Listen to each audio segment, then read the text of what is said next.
Hi hello friends, welcome to the G K smart circle YouTube channel. ಈಗ ನಾವು September 3 ಮತ್ತು 4 2024ನೇ ಸಾಲಿನ ಪ್ರಮುಖ ಪ್ರಚಲಿತ ಘಟನೆಗಳನ್ನು ಕುರಿತು ಚರ್ಚೆ ಮಾಡೋಣ.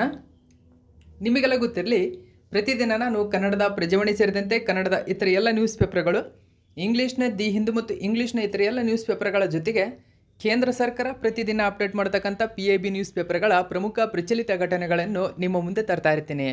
ಹಾಗಾದರೆ ಇವತ್ತಿನ ಕ್ವಶ್ಚನ್ ನಂಬರ್ 1 ಏನಿದೆ ಅಂತ ನೋಡೋಣ ಬನ್ನಿ.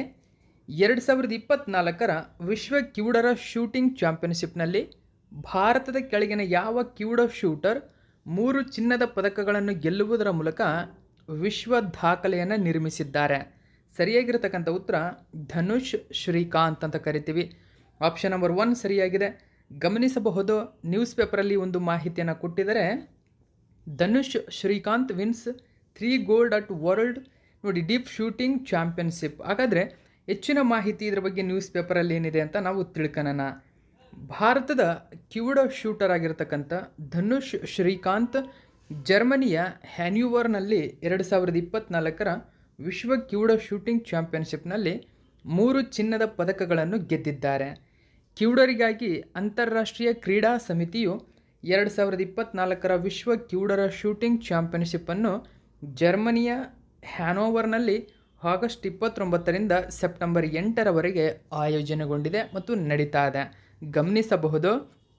ಹಾಗಾದರೆ 2024ನೇ ಸಾಲಿನ ವಿಶ್ವ ಕ್ಯೂಡರ ಶೂಟಿಂಗ್ ಚಾಂಪಿಯನ್ಶಿಪ್ ಎಲ್ಲಿ ನಡೀತು ಅಂತ ಕೇಳಿದ್ರೆ ಆಗಸ್ಟ್ 29ರಿಂದ ಸೆಪ್ಟೆಂಬರ್ 8ರವರೆಗೂ ಜರ್ಮನಿ ದೇಶ ಆಯೋಜನೆ ಮಾಡಿತ್ತು. ಜರ್ಮನಿಯ ಹ್ಯಾನೋವರ್ ಎಂಬತಕ್ಕಂಥ ಸ್ಥಳದಲ್ಲಿ ನಡೆದಿದೆ. ಇಲ್ಲಿ ಧನುಷ್ ಶ್ರೀಕಾಂತ್ ಎಂಬತಕ್ಕಂಥವರು 3 ಚಿನ್ನದ ಪದಕಗಳನ್ನು ಪಡೆದುಕೊಂಡಿದ್ದಾರೆ. ಅದು ಶೂಟಿಂಗ್ ವಿಭಾಗದಲ್ಲಿ. ಡೈರೆಕ್ಟಾಗಿ ಕ್ವಶನ್ ಕೇಳಬಹುದು, ಧನುಷ್ ಶ್ರೀಕಾಂತ್ ಯಾವ ಕ್ರೀಡೆಗೆ ಸಂಬಂಧಪಟ್ಟಿದ್ದಾರೆ ಅಂತ. ಶೂಟಿಂಗ್ ಎಂಬುದು ಗಮನಿಸಿ. ನೋಡಿ, ಧನುಷ್ ಶ್ರೀಕಾಂತ್ ಅವರಿಂದ ವಿಶ್ವ ದಾಖಲೆ ಪುರುಷರ 10 ಮೀಟರ್ ಏರ್ ರೈಫಲ್ ಸ್ಪರ್ಧೆಯಲ್ಲಿ ನೋಡಿ, ಏರ್ ರೈಫಲ್ ಇದು ಇಂಪಾರ್ಟೆಂಟ್ ಆಗುತ್ತೆ. 10 ಮೀಟರ್ ಏರ್ ರೈಫಲ್ ಸ್ಪರ್ಧೆಯಲ್ಲಿ ಅವರು 632.7 ಅಂಕ ಗಳಿಸಿ ಹೊಸ ವಿಶ್ವ ದಾಖಲೆ ನಿರ್ಮಿಸಿದ್ದಾರೆ. ಈವೆಂಟ್ನಲ್ಲಿ ಎಲ್ಲ 3 ಪದಕಗಳನ್ನು ಭಾರತೀಯರು ಗೆದ್ದರು. ಧನುಷಲ್ಲಿ ಚಿನ್ನ ಗೆದ್ದಿದ್ರೆ, ಶೌರ್ಯ ಶ್ರೇಣಿಯಲ್ಲಿ ಬೆಳ್ಳಿ ಪದಕವನ್ನು ಗೆದ್ದಿದ್ದಾರೆ. ಮೊಹಮ್ಮದ್ ವಾನಿಯ ಕಂಚು ಪದಕವನ್ನು ಗೆದ್ದುಕೊಂಡಿದ್ದಾರೆ 10 ಮೀಟರ್ ಏರ್ ಪಿಸ್ತೂಲ್ ರೈಫಲ್ ಸ್ಪರ್ಧೆಯಲ್ಲಿ. ಅಷ್ಟೇ ಅಲ್ಲದೆ ಶ್ರೀಕಾಂತ್ 10 ಮೀಟರ್ನ ಮಿಶ್ರ ಸ್ಪರ್ಧೆಯಲ್ಲಿ ನೋಡಿ, ಮಿಶ್ರ ಸ್ಪರ್ಧೆಯಲ್ಲಿ ಮಹಿತ್ ಸಂಧು ಅವರೊಂದಿಗೆ 2ನೇ ಚಿನ್ನದ ಪದಕವನ್ನು ಗೆದ್ದರು. ನಂತರ 3ನೇ ಚಿನ್ನದ ಪದಕ ಇವರು 10 ಮೀಟರ್ ಏರ್ ರೈಫಲ್ ಪುರುಷರ ತಂಡ ಸ್ಪರ್ಧೆಯಲ್ಲಿ ಶೌರ್ಯ ಸೈನಿ ಮೊಹಮ್ಮದ್ ವಾನಿಯ ಜೊತೆಗೂಡಿ ಅಲ್ಲಿಯೂ ಕೂಡ ಅವರು ಚಿನ್ನದ ಪದಕವನ್ನು ಪಡೆದುಕೊಳ್ಳುತ್ತಾರೆ. ಓಕೆ, ವಿಶ್ವ ಕ್ಯೂಡರ್ ಶೂಟಿಂಗ್ ಚಾಂಪಿಯನ್ಶಿಪ್ಗೆ ಭಾರತ 13 ಸದಸ್ಯರ ತಂಡವನ್ನು ಕಳುಹಿಸಿದೆ. 3ನೇ ದಿನಕ್ಕೆ ಹಂತಕ್ಕೆ ಭಾರತ 12 ಪದಕಗಳನ್ನು ಗೆದ್ದುಕೊಂಡಿದೆ. ಅಂದರೆ 3 ಚಿನ್ನ, 6 ಬೆಳ್ಳಿ, 3 ಕಂಚು ಪದಕಗಳನ್ನು ಗೆದ್ದುಕೊಂಡಿದೆ. ನೋಡಿ, 13 ಸದಸ್ಯರ ತಂಡವು 12 ಪದಕಗಳನ್ನು ಆಲ್ರೆಡಿ ಗೆದ್ದುಕೊಂಡಿರತಕ್ಕಂಥದ್ದನ್ನು ಗಮನಿಸಬಹುದು. ನೆಕ್ಸ್ಟ್ ನಾವು 2ನೇ ಕ್ವಶನ್ ನೋಡೋಣ. ಇತ್ತೀಚೆಗೆ ಭಾರತ ಸರ್ಕಾರವು ದೇಶದಲ್ಲಿ 2024ರಿಂದ 27ರವರೆಗೆ 23ನೇ ಕಾನೂನು ಆಯೋಗವನ್ನು ಜಾರಿಗೆ ತರಲು ಅನುಮೋದನೆ ನೀಡಿದೆ. ಹಾಗಾದರೆ ಈ ಹಿಂದೆ ಇದ್ದ 22ನೇ ಕಾನೂನು ಆಯೋಗದ ಅಧ್ಯಕ್ಷರು ಯಾರು? ನೋಡಿ, ಇದಕ್ಕೆ ಸರಿಯಾಗಿರತಕ್ಕಂಥ ಉತ್ತರ ಆಪ್ಷನ್ ನಂಬರ್ 1 ಸರಿಯಾಗಿದೆ. ನ್ಯಾಯಮೂರ್ತಿ ಋತುರಾಜ್ ಅವಸ್ಥೆ. ನೋಡಿ, ಇದನ್ನು ಲಾರ್ಡ್ ಮೆಕಾಲೆ ಪರಿಚಯ ಮಾಡ್ತಾರೆ ಕಾನೂನು ಆಯೋಗವನ್ನು. ಸೊ ಕಾನೂನು ಆಯೋಗವನ್ನು ಬ್ರಿಟಿಷ್ ಕಾಲದಲ್ಲಿ ಭಾರತದಲ್ಲಿ ಜಾರಿಗೆ ತರಲಾಗುತ್ತದೆ. ಇದು 23ನೇ ಕಾನೂನು ಆಯೋಗವಾಗಿದೆ. ಇಂಡಿಯನ್ ಎಕ್ಸ್ಪ್ರೆಸ್ ಪೇಪರ್ನಲ್ಲಿ ಈ ಒಂದು ಮಾಹಿತಿಯನ್ನು ಕೊಟ್ಟಿದ್ದರು, ಗಮನಿಸಿ. Government sets up 23rd law commission for legal ರಿಫಾರ್ಮ್ಸನ್ನು ಅನುಮೋದನೆ ನೀಡಿರ್ತಕ್ಕಂಥದ್ದು ಏನಿದೆ ನ್ಯೂಸ್ ಪೇಪರಲ್ಲಿ ಅಂತ ನೋಡೋಣ. ಭಾರತದ ರಾಷ್ಟ್ರಪತಿ ದ್ರೌಪದಿ ಮುರ್ಮು ಅವರು ಭಾರತದ 23ನೇ ಕಾನೂನು ಆಯೋಗದ ಸಂವಿಧಾನವನ್ನು ಅನುಮೋದಿಸಿದ್ದಾರೆ. ಕೇಂದ್ರ ಕಾನೂನು ಮತ್ತು ನ್ಯಾಯ ಸಚಿವಾಲಯವು ಸೆಪ್ಟೆಂಬರ್ 2, 2024ರಂದು ಈ ಕುರಿತು ಅಧಿಸೂಚನೆಯನ್ನು ಹೊರಡಿಸಿದೆ. ಈ ಹಿಂದಿನ ಅಂದರೆ 22ನೇ ಕಾನೂನು ಆಯೋಗದ ಅವಧಿಯು 31 ಆಗಸ್ಟ್ 2024ರಂದು ಕೊನೆಗೊಂಡಿದೆ. ನೋಡಿ, ಆಗಸ್ಟ್ 30ರಂದು ಕೊನೆಗೊಂಡಿದೆ. ಕಾನೂನು ಆಯೋಗವು ಕೇಂದ್ರ ಕಾನೂನು ಮತ್ತು ನ್ಯಾಯ ಸಚಿವಾಲಯದ ಆಡಳಿತಾತ್ಮಕ ನಿಯಂತ್ರಣದಲ್ಲಿದೆ. ಹಾಗಾದರೆ ಈ ಪಾಯಿಂಟನ್ನು ಗಮನಿಸಬಹುದು. ಇದು 23ನೇ ಕಾನೂನು ಆಯೋಗವಾಗಿದೆ. ಸೊ 22ನೇ ಕಾನೂನು ಆಯೋಗ ಆಗಸ್ಟ್ 21ಕ್ಕೆ ಮುಕ್ತಾಯಗೊಂಡಿದೆ. ಹಾಗಾದರೆ ಕಾನೂನು ಆಯೋಗ ಕೇಂದ್ರದ ಕೆಳಗಿನ ಯಾವ ಸಚಿವಾಲಯದ ಅಡಿಯಲ್ಲಿ ಬರುತ್ತದೆ ಅಂತ ಕೇಳಬಹುದು. ಕೇಂದ್ರ ಕಾನೂನು ಮತ್ತು ನ್ಯಾಯ ಸಚಿವಾಲಯದ ಅಡಿಯಲ್ಲಿ ಬರುತ್ತದೆ. ಹಾಗಾದರೆ ಕಾನೂನು ಆಯೋಗ ಕಾರ್ಯನಿರ್ವಾಹಕ ಸಂಸ್ಥೆಯಾಗಿದೆ. ಇದೊಂದು ಮಾಹಿತಿ ನೋಡಿ. ನೀತಿ ಆಯೋಗನಂತೆ ಕಾನೂನು ಆಯೋಗವೂ ಕೂಡ ಸಂವಿಧಾನಿಕ ಸಂಸ್ಥೆಯೂ ಅಲ್ಲ, ಶಾಸನಬದ್ಧ ಸಂಸ್ಥೆಯೂ ಅಲ್ಲ. ನೋಡಿ, ಇದರ ಅರ್ಥ ಭಾರತೀಯ ಸಂವಿಧಾನದಲ್ಲಿ ಕಾನೂನು ಆಯೋಗದ ಬಗ್ಗೆ ಯಾವುದೇ ಉಲ್ಲೇಖವಿಲ್ಲ ಮತ್ತು ಕಾನೂನು ಆಯೋಗವನ್ನು ಸ್ಥಾಪಿಸಲು ಸಂಸತ್ತು ಕಾನೂನನ್ನು ಅಂಗೀಕರಿಸಿಲ್ಲ. ಸೊ ಈ ಪಾಯಿಂಟನ್ನು ನೀವು ಗಮನಿಸಬಹುದು. ಸಂವಿಧಾನದಲ್ಲಿ ಹಾಗಾದರೆ ಕಾನೂನು ಆಯೋಗಕ್ಕೆ ಯಾವುದೇ ರೀತಿಯ ಮಹತ್ವವನ್ನು ನೀಡಿಲ್ಲ. ಹಾಗಾದರೆ ಯಾವ ಮಹತ್ವ ಇದೆ ಇದಕ್ಕೆ? ಇದು ಕಾನೂನು ಆಯೋಗವು ಭಾರತದ ರಾಷ್ಟ್ರಪತಿಗಳ ಕಾರ್ಯನಿರ್ವಾಹಕ ಆದೇಶದ ಮೂಲಕ ರಚಿಸಲಾದ ಕಾರ್ಯನಿರ್ವಾಹಕ ಸಂಸ್ಥೆಯಾಗಿದೆ. ಗಮನಿಸಬಹುದು ನೋಡಿ, ರಾಷ್ಟ್ರಪತಿಗಳ ಕಾರ್ಯನಿರ್ವಾಹಕ ಆದೇಶಗಳ ಮೇಲೆ ರಚನೆಯಾಗಿರತಕ್ಕಂಥ ಒಂದು ಸಂಸ್ಥೆ. ಹೀಗಾಗಿ ಅದರ ಎಲ್ಲ ಶಿಫಾರಸುಗಳು ಪ್ರಕೃತಿಯಲ್ಲಿ ಸಲಹೆ ನೀಡತಕ್ಕಂಥಗಳಾಗಿವೆ. ನೋಡಿ, ಸಲಹೆಗಳಾಗಿ ಇರತಕ್ಕಂಥದ್ದು. ಕಾನೂನು ಆಯೋಗದ ಶಿಫಾರಸನ್ನು ಅಂಗೀಕರಿಸಲು ಕೇಂದ್ರ ಸರ್ಕಾರ ಬದ್ಧವಾಗಿಲ್ಲ. ಆದಾಗ್ಯೂ ಕಾನೂನು ಆಯೋಗದ ವರದಿಗಳು ದೇಶದಲ್ಲಿ ವ್ಯಾಪಕವಾಗಿ ಚರ್ಚೆಯಾಗುತ್ತವೆ, ಏಕೆಂದರೆ ಅವುಗಳನ್ನು ಸುಪ್ರೀಂ ಕೋರ್ಟ್ ಮತ್ತು ಹೈಕೋರ್ಟ್ನ ಸೇವೆಯಲ್ಲಿರುವ ನ್ಯಾಯಾಧೀಶರು ಸಲ್ಲಿಸುತ್ತಾರೆ ಎಂಬುದು ನೀವು ಗಮನಿಸಬೇಕು. ಹಾಗಾದರೆ ಭಾರತದ 23ನೇ ಕಾನೂನು ಆಯೋಗದ ಸಂಯೋಜನೆಯಾಗ್ತಾ ಇದೆ. ಅಧಿಸೂಚನೆಯ ಪ್ರಕಾರ 5 ಪೂರ್ಣ ಸಮಯದ ಸದಸ್ಯರನ್ನು ಹೊಂದಿರುತ್ತದೆ. ನೋಡಿ, ಎಷ್ಟು ಸದಸ್ಯರು ಇರ್ತಾರೆ ಇದಕ್ಕೆ ಅಂತ ಕೇಳಬಹುದು ನಿಮಗೆ. ಓಕೆ, ಅಂದರೆ 23ನೇ ಕಾನೂನು ಆಯೋಗದ ಒಟ್ಟು ಸದಸ್ಯರ ಸಂಖ್ಯೆ 5 ಪೂರ್ಣ ಪ್ರಮಾಣದ ಸದಸ್ಯರಿರ್ತಾರೆ. ಕಾನೂನು ಆಯೋಗದ ಅಧ್ಯಕ್ಷರು ಮತ್ತು ಪೂರ್ಣ ಸಮಯದ ಸದಸ್ಯರು ಸುಪ್ರೀಂ ಕೋರ್ಟ್ ಅಥವಾ ಹೈಕೋರ್ಟ್ಗಳ ನ್ಯಾಯಾಧೀಶರಾಗಿ ಸೇವೆ ಸಲ್ಲಿಸುತ್ತಾರೆ. 23ನೇ ಕಾನೂನು ಆಯೋಗವು ಹಾಗಾದರೆ ಇವುಗಳನ್ನು ಒಳಗೊಂಡಿರುತ್ತದೆ. ಯಾವುದ್ಯಾವುದು? ಒಬ್ಬ ಅಧ್ಯಕ್ಷರಿರ್ತಾರೆ, 4 ಪೂರ್ಣ ಸಮಯದ ಸದಸ್ಯರಿರ್ತಾರೆ. ಅವರು ಸದಸ್ಯರು ಕಾರ್ಯದರ್ಶಿಗಳಾಗಿರ್ತಾರೆ. ಸೊ ಪದನಿಮಿತ್ತ ಸದಸ್ಯರು, ಅದರಲ್ಲಿ ಕಾರ್ಯದರ್ಶಿ, ಕಾನೂನು ವ್ಯವಹಾರಗಳ ಇಲಾಖೆಯ ಕಾರ್ಯದರ್ಶಿ ಇರ್ತಾರೆ. ಪದನಿಮಿತ್ತ ಸದಸ್ಯ ಕಾರ್ಯದರ್ಶಿ ಶಾಸಕಾಂಗ ಇಲಾಖೆಯ ಪದನಿಮಿತ್ತ ಸದಸ್ಯನಾಗಿರ್ತಾನೆ ಈತ.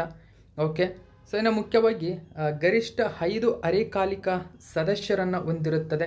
23ನೇ ಕಾನೂನು ಆಯೋಗದ ಅವಧಿ ಎಷ್ಟು ಹಾಗಾದರೆ? ನೋಡಿ, ಇದರ ಅವಧಿ ಸೆಪ್ಟೆಂಬರ್ 1ರಿಂದ ಆಗಸ್ಟ್ 31, 2027ರವರೆಗೆ, ಅಂದರೆ 3 ವರ್ಷಗಳವರೆಗೆ ಇರತಕ್ಕಂಥ ಒಂದು ಪ್ರಮುಖ ಒಂದು ವರದಿಯಾಗಿದೆ. ಗಮನಿಸಬೇಕು ಇದು. ನೋಡಿ, ಇದರ ಅಧಿಕಾರದ ಅವಧಿ 3 ವರ್ಷಗಳು. ಹಾಗಾದರೆ ಕಾನೂನು ಆಯೋಗದ ಬಗ್ಗೆ ಸ್ವಲ್ಪ ಮಾಹಿತಿಯನ್ನು ತಿಳ್ಕೊಳ್ಳೋಣ. ಕಾನೂನು ಆಯೋಗದ ಬಗ್ಗೆ 1833ರ ಚಾರ್ಟರ್ ಕಾಯ್ದೆಯು ಕೌನ್ಸಿಲ್ನಲ್ಲಿ ಗವರ್ನರ್ ಜನರಲ್ನಿಂದ ಕಾನೂನು ಆಯೋಗವನ್ನು ನೇಮಿಸಲು ಒದಗಿಸಿದೆ. ಲಾರ್ಡ್ ಥಾಮಸ್ ಬಾಬಿಂಗ್ಟನ್ ಮೆಕಾಲೆ ಅಧ್ಯಕ್ಷತೆಯಲ್ಲಿ 1834ರಲ್ಲಿ ಮೊದಲ ಕಾನೂನು ಆಯೋಗವನ್ನು ರಚಿಸಲಾಗುತ್ತದೆ. ಬ್ರಿಟಿಷರ ಅವಧಿಯಲ್ಲಿ 1834, 1853, 1861, 1879ರಲ್ಲಿ 4 ಕಾನೂನು ಆಯೋಗಗಳನ್ನು ಸ್ಥಾಪನೆ ಮಾಡಲಾಯಿತು. ನಂತರ ಅಂದರೆ ಸ್ವತಂತ್ರ ಭಾರತದ ನಂತರ ಮೊದಲ ಕಾನೂನು ಆಯೋಗವನ್ನು 1955ರಲ್ಲಿ ಭಾರತದ ರಾಷ್ಟ್ರಪತಿಗಳು ಸ್ಥಾಪನೆ ಮಾಡ್ತಾರೆ. ಅದರ ಅಧ್ಯಕ್ಷರಾಗಿ ಮೊಟ್ಟ ಮೊದಲ ಬಾರಿಗೆ MC ಸೆಟಲ್ವಾಡ್ ಅಧ್ಯಕ್ಷರಾಗಿ ಆಯ್ಕೆಯಾಗ್ತಾರೆ. ಮೊದಲ ಕಾನೂನು ಆಯೋಗದ ಅವಧಿ 3 ವರ್ಷಗಳು. 22ನೇ ಕಾನೂನು ಆಯೋಗದ ಅಧ್ಯಕ್ಷರು ನ್ಯಾಯಮೂರ್ತಿ ರಿತುರಾಜ್ ಅವಸ್ಥಿ ಎಂಬುದು ಗಮನಿಸಬೇಕು. ಸೊ ಇಷ್ಟೆಲ್ಲ ಮಾಹಿತಿ ಕಾನೂನು ಆಯೋಗಕ್ಕೆ ಸಂಬಂಧಪಟ್ಟಿದೆ. ಸೊ ಇದು ನಿಮಗೆ ನೆನಪಿರಬೇಕು ಸ್ನೇಹಿತರೆ. ಓಕೆ, ಸೊ ನೆಕ್ಸ್ಟ್ ನಾವು 3ನೇ ಕ್ವಶನ್ ಏನಿದೆ ಅಂತ ನೋಡೋಣ. ಇತ್ತೀಚೆಗೆ ಕೊಲಂಬೋ ಸೆಕ್ಯೂರಿಟಿ ಕಾನ್ಕ್ಲೇವ್ ಸದಸ್ಯ ರಾಷ್ಟ್ರಗಳು ಸೆಕ್ರೆಟರಿಯೇಟ್ ಸ್ಥಾಪಿಸಲು ಮೆಮೊರೆಂಡಮ್ ಆಫ್ ಅಂಡರ್ಸ್ಟ್ಯಾಂಡಿಂಗ್ ಅಥವಾ ತಿಳುವಳಿಕೆ ಪತ್ರಕ್ಕೆ ಸಹಿ ಹಾಕಿವೆ. ಸೆಕ್ರೆಟರಿಯೇಟ್ ಅಂದರೆ ಕಾರ್ಯದರ್ಶಿ ಅಂತ ಕರೀತಾರೆ. ನೋಡಿ, ಅಂದರೆ ಈ ಒಂದು ಇನ್ನೇನಿದೆ ಕೊಲಂಬೋ ಆ ಭದ್ರತಾ ಸಮಾವೇಶ ಅಂತ ಕರಿತೀವಿ ಕನ್ನಡದಲ್ಲಿ. ಇದನ್ನು ನಾವು ಕೊಲಂಬೋ ಭದ್ರತಾ ಸಮಾವೇಶವೇನಿದೆ, ಇದರ ಸಮಾವೇಶದ ಅಥವಾ ಕೊಲಂಬೋ ಸೆಕ್ಯೂರಿಟಿ ಕಾನ್ಕ್ಲೇವ್ನ ಸದಸ್ಯ ರಾಷ್ಟ್ರಗಳು ತಮ್ಮದೇ ಆಗಿರತಕ್ಕಂಥ ನೂತನವಾಗಿ ಈ ಸದಸ್ಯ ರಾಷ್ಟ್ರಗಳು ಕಾರ್ಯದರ್ಶಿ ಮಟ್ಟದ ಕಚೇರಿಯನ್ನು ತೆರೆಯಲು ಒಪ್ಪಿಕೊಂಡಿವೆ. ಹಾಗಾದರೆ ಈ ಸದಸ್ಯ ರಾಷ್ಟ್ರಗಳು, ಹಾಗಾದರೆ ಪ್ರಸ್ತುತ ಕೊಲಂಬೋ ಸೆಕ್ಯೂರಿಟಿ ಕಾನ್ಕ್ಲೇವ್ನ ಕಾಯಂ ಸದಸ್ಯ ರಾಷ್ಟ್ರಗಳು ಯಾವುವು? ಮೋಸ್ಟ್ ಇಂಪಾರ್ಟೆಂಟ್ ಆಗುತ್ತೆ. ಸರಿಯಾಗಿರ್ತಕ್ಕಂಥ ಉತ್ತರವನ್ನು ಗಮನಿಸಿ. ಆಪ್ಷನ್ ನಂಬರ್ 1 ಸರಿಯಾಗಿದೆ. ಭಾರತ, ಶ್ರೀಲಂಕಾ, ಮಾಲ್ಡೀವ್ಸ್, ಮಾರಿಷಸ್, ಬಾಂಗ್ಲಾದೇಶ. ಹಾಗಾದರೆ ಈ ಮೊದಲು ಇದ್ದಂಥದ್ದೆಷ್ಟು ಅಂದರೆ ಭಾರತ, ಶ್ರೀಲಂಕಾ, ಮಾಲ್ಡೀವ್ಸ್, ಮಾರಿಷಸ್ ಮಾತ್ರ ಇದ್ವು. ಬಾಂಗ್ಲಾದೇಶವನ್ನು ಇದೇ 2024 ಜುಲೈ ತಿಂಗಳ 10ನೇ ತಾರೀಕಿನಂದು ಸೇರ್ಪಡೆಗೊಳಿಸಲಾಗುತ್ತದೆ. ಅಂದರೆ 5ನೇ ಪೂರ್ಣ ಕಾಲಿಕ ಒಂದು ಸದಸ್ಯ ರಾಷ್ಟ್ರವಾಗಿ ಆಯ್ಕೆ ಆಗ್ತಕ್ಕಂಥದ್ದು ಬಾಂಗ್ಲಾದೇಶ. ಇದು ನಿಮಗೆ ನೆನಪಿರ್ಬೇಕು. ಆಲ್ರೆಡಿ ಇದ್ರ ಬಗ್ಗೆ ನಾನು ತಿಳಿಸ್ಕೊಟ್ಟಿದ್ದೇನೆ ಸ್ನೇಹಿತರೆ. ಬಾಂಗ್ಲಾದೇಶ ಇದೀಗ ಸೆಕ್ರೆಟರಿಯೇಟ್ ಮಟ್ಟದಲ್ಲಿ ಅಂದರೆ ಕೊಲಂಬೋ ಸೆಕ್ಯೂರಿಟಿ ಕಾನ್ಕ್ಲೇವ್ನ ಪೂರ್ಣಕಾಲಿಕ ಸದಸ್ಯ ರಾಷ್ಟ್ರವಾಗಿ ಆಯ್ಕೆಯಾಗಿದೆ. ಸೊ ಈ ಮೂಲಕ ಇವೆಲ್ಲ ದೇಶಗಳು ಇದೀಗ ತಮ್ಮದೇ ಆಗಿರತಕ್ಕಂಥ ನೂತನವಾಗಿ ಸೆಕ್ರೆಟರಿಯೇಟ್ಗಳನ್ನು ತೆರಿತಾ ಇದ್ದಾವೆ. ಸೊ ಮೋಸ್ಟ್ ಇಂಪಾರ್ಟೆಂಟ್ ಆಗುತ್ತೆ. ಇದು ನಿಮಗೆ ಯಾವ ರೀತಿಯಲ್ಲಿ ಬೇಕಾದರೂ ಕ್ವಶನನ್ನು ಕೇಳಬಹುದು. ನೋಡಿ, Sri Lanka, India, Mauritius, Maldives. So ನೋಡಿ, ಚಾರ್ಟರ್ಡ್ಗೆ ಸಹಿ ಹಾಕಿರತಕ್ಕಂಥದ್ದು ಸೆಕ್ರೆಟರಿಯೇಟ್ ಸ್ಥಾಪನೆಗಾಗಿ. ಓಕೆ, ಹೆಚ್ಚಿನ ಮಾಹಿತಿ ನ್ಯೂಸ್ ಪೇಪರಲ್ಲಿ ಏನಿದೆ ಅಂತ ನಾವು ನೋಡೋಣ. ಕೊಲಂಬೋ ಸೆಕ್ಯೂರಿಟಿ ಕಾನ್ಕ್ಲೇವ್ನ ಸದಸ್ಯ ರಾಷ್ಟ್ರಗಳು ಹಿಂದೂ ಮಹಾಸಾಗರದ ದೇಶಗಳ ಪ್ರಾದೇಶಿಕ ಭದ್ರತಾ ವೇದಿಕೆಯನ್ನು ಸಾಸ್ತಿಕಗೊಳಿಸಲು ಮತ್ತು ಶಾಶ್ವತ ಸ್ಥಾನಮಾನವನ್ನು ನೀಡಲು ಒಪ್ಪಿಕೊಂಡಿವೆ. ಕೊಲಂಬೋ ಸೆಕ್ಯೂರಿಟಿ ಕಾನ್ಕ್ಲೇವನ್ನು 2011ರಲ್ಲಿ ಭಾರತ, ಶ್ರೀಲಂಕಾ, ಮಾಲ್ಡೀವ್ಸ್ ಕಡಲ ಭದ್ರತಾ ಸಂವಾದವಾಗಿ ಸ್ಥಾಪನೆ ಮಾಡುತ್ತದೆ. ನೋಡಿ, 2011ರಲ್ಲಿ ಸ್ಥಾಪನೆಯಾಗಿದೆ. 2020ರಲ್ಲಿ ಕೊಲಂಬೋ ಸೆಕ್ಯೂರಿಟಿ ಕಾನ್ಕ್ಲೇವ್ ಎಂದು ಮರುನಾಮಕರಣ ಮಾಡಲಾಗುತ್ತದೆ. ಯಾವಾಗ? 2020ರಲ್ಲಿ ಆಗಸ್ಟ್ 30, 2024ರಂದು ಶ್ರೀಲಂಕಾದ ಕೊಲಂಬೋದಲ್ಲಿ ನಡೆದ ಸಭೆಯಲ್ಲಿ ಕೊಲಂಬೋ ಸೆಕ್ಯೂರಿಟಿ ಕಾನ್ಕ್ಲೇವ್ನ ಸದಸ್ಯ ರಾಷ್ಟ್ರಗಳು ಚಾರ್ಟರ್ಗೆ ಸಹಿ ಹಾಕಿರತಕ್ಕಂಥದ್ದು. ಕೊಲಂಬೋ ಸೆಕ್ಯೂರಿಟಿ ಕಾನ್ಕ್ಲೇವ್ನ ಪ್ರಸ್ತುತ ಸದಸ್ಯರು ಭಾರತ, ಶ್ರೀಲಂಕಾ, ಮಾಲ್ಡೀವ್ಸ್, ಮಾರಿಷಸ್, ಬಾಂಗ್ಲಾದೇಶ. ಜುಲೈ 10, 2024ರಂದು ವಾಸ್ತವವಾಗಿ ಮಾರಿಷಸ್ ಆಯೋಜಿಸಿದ್ದ ಕೊಲಂಬೋ ಸೆಕ್ಯೂರಿಟಿ ಕಾನ್ಕ್ಲೇವ್ನ 8ನೇ ರಾಷ್ಟ್ರೀಯ ಭದ್ರತೆ ಸಲಹೆಗಾರರ ಮಟ್ಟದ ಸಭೆಯಲ್ಲಿ ಬಾಂಗ್ಲಾದೇಶವನ್ನು 5ನೇ ಪೂರ್ಣ ಸದಸ್ಯರಾಗಿ ಸೇರಿಸಲಾಯಿತು. ಕೊಲಂಬೋ ಸೆಕ್ಯೂರಿಟಿ ಕಾನ್ಕ್ಲೇವ್ನಲ್ಲಿ ಸಿಷೆಲ್ಸ್ ದೇಶ ವೀಕ್ಷಕ ಸ್ಥಾನಮಾನವನ್ನು ಹೊಂದಿದೆ. ಬಾಂಗ್ಲಾದೇಶವನ್ನು ಹೊರತುಪಡಿಸಿ ಎಲ್ಲ ಸದಸ್ಯರು ಕೊಲಂಬೋ ಸೆಕ್ಯೂರಿಟಿ ಕಾನ್ಕ್ಲೇವ್ನ ಚಾರ್ಟರ್ ಮತ್ತು ಮೆಮೊರೆಂಡಮ್ ಆಫ್ ಅಂಡರ್ಸ್ಟ್ಯಾಂಡಿಂಗ್ಗೆ ಸಹಿ ಹಾಕಿದ್ದಾರೆ. ಗಮನಿಸಬೇಕು. ನೋಡಿ, ಬಾಂಗ್ಲಾದೇಶದಲ್ಲಿ ಇದೀಗ ರಾಜಕೀಯ ಉದ್ವಿಗ್ನತೆ ಇದೆ. ಸೊ ಇದರ ಮಟ್ಟದಿಂದಾಗಿ ಬಾಂಗ್ಲಾದೇಶ ಈ ಒಂದು ಕಾನ್ಕ್ಲೇವ್ಗೆ ಭಾಗವಹಿಸಿರಲಿಲ್ಲ. ಸೊ ಆ ಕಾರಣಕ್ಕಾಗಿ ಇಲ್ಲಿ ಬಾಂಗ್ಲಾದೇಶವನ್ನು ಹೊರತುಪಡಿಸಿ ಉಳಿದೆಲ್ಲ ದೇಶಗಳು ಸೆಕ್ರೆಟರಿಯೇಟ್ ಮಟ್ಟದಕ್ಕೆ ಚಾರ್ಟರ್ಗೆ ಸಹಿ ಹಾಕಿರತಕ್ಕಂಥದ್ದು. ಇದು ಇಂಪಾರ್ಟೆಂಟ್ ಆಗುತ್ತೆ, ನೆನಪಿರಲಿ. ನೆಕ್ಸ್ಟ್ 4ನೇ ಕ್ವಶನ್ ನೋಡೋಣ. 2024 ಪ್ಯಾರಿಸ್ ಪ್ಯಾರಾಲಿಂಪಿಕ್ಸ್ನಲ್ಲಿ ಚಿನ್ನದ ಪದಕ ಗೆದ್ದ ನಿತೇಶ್ ಕುಮಾರ್ ಯಾವ ಕ್ರೀಡೆಗೆ ಸೇರಿದ್ದಾರೆ? ನಿತೇಶ್ ಕುಮಾರ್ ಸರಿಯಾದಂಥ ಉತ್ತರ ಬ್ಯಾಡ್ಮಿಂಟನ್ SL3 ವರ್ಗ, ಅಂದರೆ ಬ್ಯಾಡ್ಮಿಂಟನ್ ಕ್ರೀಡೆಗೆ ಸಂಬಂಧಪಟ್ಟಿದ್ದಾರೆ. ನಿತೇಶ್ ಕುಮಾರ್ ಪ್ಯಾರಿಸ್ ಪ್ಯಾರಾಲಿಂಪಿಕ್ಸ್ನಲ್ಲಿ ಚಿನ್ನದ ಪದಕವನ್ನು ಗೆದ್ದಿದ್ದಾರೆ. ಇದು 2ನೇ ಭಾರತಕ್ಕೆ ಚಿನ್ನದ ಪದಕವಾಗಿದೆ. ನೋಡಿ, ಬ್ಯಾಡ್ಮಿಂಟನ್ ಪ್ಲೇಯರ್ ಆಗಿರತಕ್ಕಂಥ Nitesh Kumar wins gold in men's singles SL3 at Paris Paralympics 2024. ನೋಡಿ, ಮೆನ್ಸ್ ಸಿಂಗಲ್ಸ್ ಟೈಟಲ್ ಇದು ಮೋಸ್ಟ್ ಇಂಪಾರ್ಟೆಂಟ್ ಆಗುತ್ತೆ. ಆ ಕಾರಣಕ್ಕಾಗಿ ಹೆಚ್ಚಿನ ಮಾಹಿತಿಯೊಂದಿಗೆ ನೀವು ಗಮನಿಸಬೇಕು. ಸಿಂಗಲ್ಸ್ ಟೈಟಲ್ ಆಗಿರ್ತಕ್ಕಂಥದ್ದಿದು. ಓಕೆ, ನಾವು ಡೀಟೇಲ್ಸ್ ಏನಿದೆ ನ್ಯೂಸ್ ಪೇಪರಲ್ಲಿ ಅಂತ ನೋಡೋಣ. ನಿತೇಶ್ ಕುಮಾರ್ ಅವರು 2024 ಪ್ಯಾರಿಸ್ ಪ್ಯಾರಾಲಿಂಪಿಕ್ಸ್ನಲ್ಲಿ ಸೆಪ್ಟೆಂಬರ್ 2, 2024ರಂದು ಪುರುಷರ ಸಿಂಗಲ್ಸ್ ಬ್ಯಾಡ್ಮಿಂಟನ್ SL3 ಕ್ಲಾಸ್ ಈವೆಂಟ್ನ ಫೈನಲ್ನಲ್ಲಿ ಭಾರತಕ್ಕೆ 2ನೇ ಚಿನ್ನದ ಪದಕವನ್ನು ತಂದುಕೊಟ್ಟಿದ್ದಾರೆ. ಆರಂಭಿಕವಾಗಿ ಅವನಿ ಲೇಖರ ಗಮನಿಸಬೇಕು. ಅವನಿ ಲೇಖರ ಅವರು ಪ್ಯಾರಿಸ್ ಪ್ಯಾರಾಲಿಂಪಿಕ್ಸ್ನಲ್ಲಿ ಮಹಿಳೆಯರ 10 metre air rifle standing SH1 ಈವೆಂಟ್ನಲ್ಲಿ ಭಾರತಕ್ಕೆ ಮೊಟ್ಟ ಮೊದಲ ಚಿನ್ನದ ಪದಕವನ್ನು ತಂದುಕೊಟ್ಟಿದ್ದಾರೆ. ದೈಹಿಕವಾಗಿ ವಿಕಲಚೇತನರಿಗಾಗಿ 17ನೇ ಆವೃತ್ತಿಯ ಬೇಸಿಗೆ ಪ್ಯಾರಾಲಿಂಪಿಕ್ಸನ್ನು ಫ್ರಾನ್ಸ್ನ ಪ್ಯಾರಿಸ್ನಲ್ಲಿ ಆಗಸ್ಟ್ 28ರಿಂದ ಸೆಪ್ಟೆಂಬರ್ 8ರವರೆಗೆ ನಡೆಸಲು ಆಯೋಜಿಸಲಾಗಿದೆ. ಇದರಲ್ಲಿ ಭಾರತ ಆಲ್ರೆಡಿ 2 ಚಿನ್ನದ ಪದಕವನ್ನು ಗೆದ್ದುಕೊಂಡಿರ್ತಕ್ಕಂಥದ್ದು ಗಮನಿಸಬೇಕು. ಒಂದನೇದು ನಿತೇಶ್ ಕುಮಾರ್ ಬ್ಯಾಡ್ಮಿಂಟನ್ ವಿಭಾಗವಾದರೆ, ಎರಡನೇದು ಅವನಿ ಲೇಕರ್. ಸೊ ಇವರು ಶೂಟಿಂಗ್ ವಿಭಾಗಕ್ಕೆ ಸಂಬಂಧಪಟ್ಟಿದ್ದಾರೆ. ಏರ್ ರೈಫಲ್ ಇದು ಕೂಡ ಗಮನಿಸಬೇಕು. ಅವನಿ ಲೇಕರ ಪ್ರಮುಖವಾಗಿರತಕ್ಕಂಥ ಸಾಧನೆ ಮಾಡಿದ್ದಾರೆ. ಏನಂದರೆ ಅವನಿ ಲೇಕರ್ ಈಗ ಆಲ್ರೆಡಿ 2 ಚಿನ್ನದ ಪದಕಗಳನ್ನು ಗೆದ್ದ ಮೊದಲ ಭಾರತೀಯ ಎಂಬ ಹೆಗ್ಗಳಿಕೆ ಪಾತ್ರವಾಗಿದ್ದಾರೆ. ಹೇಗೆ 2 ಚಿನ್ನ ಅಂತ ಅಂದರೆ ನೋಡಿ, 22 ವರ್ಷದ ಶೂಟರ್ ಆಗಿರತಕ್ಕಂಥ ಅವನಿ ಲೇಕರ ಅವರು ಪ್ಯಾರಿಸ್ ಪ್ಯಾರಾಲಿಂಪಿಕ್ಸ್ನಲ್ಲಿ ಮಹಿಳೆಯರ 10 metre air rifle shooting standing SHI ವಿಭಾಗದಲ್ಲಿ ಭಾರತಕ್ಕೆ ಮೊದಲ ಚಿನ್ನದ ಪದಕವನ್ನು ತಂದುಕೊಟ್ಟರು. ಪ್ಯಾರಾಲಿಂಪಿಕ್ಸ್ ಇತಿಹಾಸದಲ್ಲಿ 2 ಚಿನ್ನದ ಪದಕಗಳನ್ನು ಗೆದ್ದ ಮೊದಲ ಭಾರತೀಯ ಎಂಬ ಹೆಗ್ಗಳಿಕೆಗೆ ಪಾತ್ರರಾದರು. ಹೆಂಗೆ ಅಂದರೆ 2020ರ ಟೋಕಿಯೋ ಪ್ಯಾರಾಲಿಂಪಿಕ್ಸ್ನಲ್ಲಿ ಅದೇ ಸ್ಪರ್ಧೆಯಲ್ಲಿ ಅಂದರೆ 10 ಮೀಟರ್ ಏರ್ ರೈಫಲ್ ಶೂಟಿಂಗ್ನಲ್ಲಿ ಚಿನ್ನದ ಪದಕವನ್ನು ಗೆದ್ದಿದ್ದರು. ಇದೇ ಸ್ಪರ್ಧೆಯಲ್ಲಿ ಮೋನಾ ಅಗರ್ವಾಲ್ ಕಂಚು ಗೆದ್ದಿದ್ದಾರೆ. ಇದು ಗಮನಿಸಬೇಕು. ಮೋನಾ ಅಗರ್ವಾಲ್ ತುಂಬಾ ಇಂಪಾರ್ಟೆಂಟು. ಮೋನಾ ಅಗರ್ವಾಲ್ ಇಲ್ಲಿ ಕಂಚು ಗೆದ್ದಿದ್ದಾರೆ. ಪ್ಯಾರಾಲಿಂಪಿಕ್ ಕ್ರೀಡಾಕೂಟದಲ್ಲಿ ಭಾರತ ಒಂದೇ ಸ್ಪರ್ಧೆಯಲ್ಲಿ 2 ಪದಕಗಳನ್ನು ಗೆದ್ದಿರುವುದು ಇದೇ ಮೊದಲ ಬಾರಿಯಾಗಿದೆ. ನೋಡಿ, ಇದನ್ನು ಸೂಕ್ಷ್ಮವಾಗಿ ನೀವು ಗಮನಿಸಬೇಕು ಸ್ನೇಹಿತರೆ.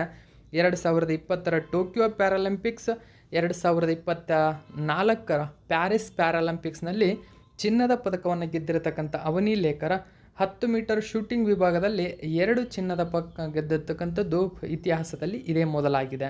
ಆ ಕಾರಣಕ್ಕಾಗಿ ಹೆಸರಿದ್ದಾರೆ. ಅಷ್ಟೇ ಅಲ್ಲದೆ ಪ್ಯಾರಾಲಿಂಪಿಕ್ಸ್ ಕ್ರೀಡಾಕೂಟದಲ್ಲಿ ಭಾರತ ಒಂದೇ ಸ್ಪರ್ಧೆಯಲ್ಲಿ 2 ಪದಕಗಳನ್ನು ಗೆದ್ದಿರತಕ್ಕಂಥದ್ದು ಕೂಡ ಇದೇ ಮೊದಲು. ಇವೆಲ್ಲ ಪಾಯಿಂಟ್ ಕೂಡ ಗಮನಿಸಿ. 2024ರ ಪ್ಯಾರಿಸ್ ಪ್ಯಾರಾಲಿಂಪಿಕ್ಸ್ನಲ್ಲಿ ಪದಕ ವಿಜೇತರು. ಇಲ್ಲಿಯವರೆಗೆ ಅಂದರೆ ಸೆಪ್ಟೆಂಬರ್ 4ರವರೆಗೆ ಭಾರತೀಯ ಪಡೆ 2 ಚಿನ್ನ, 4 ಬೆಳ್ಳಿ, 5 ಕಂಚುಗಳೊಂದಿಗೆ 11 ಪದಕಗಳನ್ನು ಆಲ್ರೆಡಿ ಗೆದ್ದುಕೊಂಡಿದೆ. ಪ್ಯಾರಿಸ್ ಪ್ಯಾರಾಲಿಂಪಿಕ್ಸ್ಗೆ ಭಾರತ ದಾಖಲೆಯ 84 ಕ್ರೀಡಾಪಟುಗಳು ಭಾಗವಹಿಸಿದ್ದಾರೆ. ನೋಡಿ, 84ರಲ್ಲಿ ಆಲ್ರೆಡಿ 11 ಪದಕಗಳನ್ನು ಗೆದ್ದುಕೊಂಡಿದೆ. ಹಾಗಾದರೆ ಯಾರ್ಯಾರು ಯಾವ್ಯಾವ ಪದಕಗಳನ್ನು ಪಡೆದುಕೊಂಡಿದ್ದಾರೆ ಅಂತ ನಾವು ನೋಡೋಣ. ಸೊ ಒಂದನೇದಾಗಿ ಗಮನಿಸಬಹುದು, ಅವನಿ ಲೇಕರ ಮೊದಲ ಚಿನ್ನದ ಪದಕವನ್ನು ಗೆಲ್ತಾರೆ. ಮಹಿಳೆಯರ 10 ಮೀಟರ್ ಏರ್ ರೈಫಲ್ ಸ್ಟ್ಯಾಂಡಿಂಗ್ SH1ನಲ್ಲಿ ಚಿನ್ನದ ಪದಕ. ನಿತೇಶ್ ಕುಮಾರ್ ಪುರುಷರ ಸಿಂಗಲ್ಸ್ ಬ್ಯಾಡ್ಮಿಂಟನ್ ಚಿನ್ನದ ಪದಕವನ್ನು ಗೆಲ್ತಾರೆ. ಓಕೆ, ಇನ್ನು ನೋಡಿ, ಮನೀಶ್ ನರ್ವಾಲ್ ಅಂತ ಕರಿತೀವಿ. ಮನೀಶ್ ನರ್ವಾಲ್ ಪುರುಷರ 10 ಮೀಟರ್ ಏರ್ ಪಿಸ್ತೂಲ್ ಬೆಳ್ಳಿ ಪದಕವನ್ನು ಪಡೆದಿದ್ದಾರೆ. ನಿಷಾದ್ ಕುಮಾರ್ ಪುರುಷರ ಎತ್ತರ ಜಿಗಿತ ನೋಡಿ ಹೈ ಜಂಪ್ನಲ್ಲಿ ಬೆಳ್ಳಿ ಪದಕವನ್ನು ಪಡೆದಿದ್ದಾರೆ. ಇದಕ್ಕೆಲ್ಲ ಗಮನಿಸಬೇಕು. ನಿಷಾದ್ ಕುಮಾರ್ ಹೈ ಜಂಪಿಗೆ ಸಂಬಂಧಪಟ್ಟಿದ್ದಾರೆ, ಬೆಳ್ಳಿ ಪದಕ. ಮನೀಶ್ ಸರ್ವಾಲ್ ಪುರುಷರ ವಿಭಾಗದಲ್ಲಿ ಪಿಸ್ತೂಲ್, ಇವರು ಕೂಡ ಶೂಟಿಂಗ್, ಬೆಳ್ಳಿ ಪದಕ. ಮನೀಶ್ ನರ್ವಾಲ್. ಓಕೆನಾ. ಯೋಗೇಶ್ ಕತ್ತೂನಿಯಾ ಅಂತ ಕರೀತಾರೆ.